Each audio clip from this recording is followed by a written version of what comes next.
But I just want to say one last thing about mistakes. Again, on this putrid culture. Look, people who have done bad things or even terrible things, need to be called to account and for having done so, and they need to be brought to account. But even there, that's not the end of the story.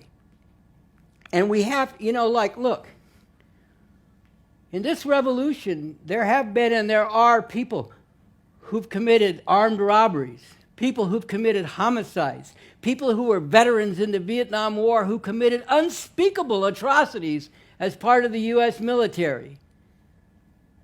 And yes, they have to come to grips with what they've done and recognize what it flowed from and repudiate that. But we don't turn those people away and say, because you've done something terrible, you can't be part of this revolution. Never would we do that. If people are willing to transform and become part of transforming the world in the interest of the masses of humanity, we would never turn people away on that basis. And if we did, we would never get where we need to go. And we have to go against this whole culture of tearing people down on the basis of looking back over people's life and let's see if we can find one thing that they did that's wrong and then just discount them and flush them down the toilet.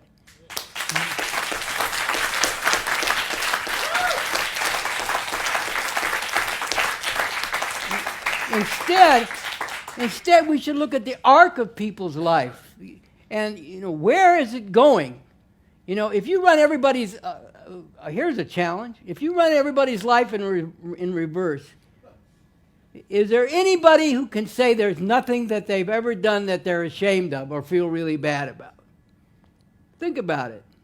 In your entire lifetime, let's run it the way it actually goes instead of in reverse.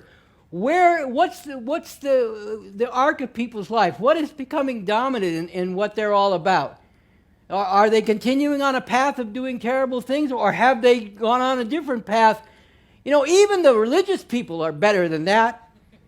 Unless I misunderstand things like, Amazing Grace, isn't that about a guy who was in the slave trade and then came to see how wrong it was? Jesus Christ, if you'll pardon the expression. If the religious people can see that, then we have to be even better than that, So yes, people should be held to account. You can't say, well, I did that, but that was yesterday, so it doesn't count. But on the other hand, let's look at the arc of people's life, and let's struggle with people to come to terms with what they've done that's wrong, but more than that, to get on the path of actually becoming part of the emancipators of humanity. Let's do that.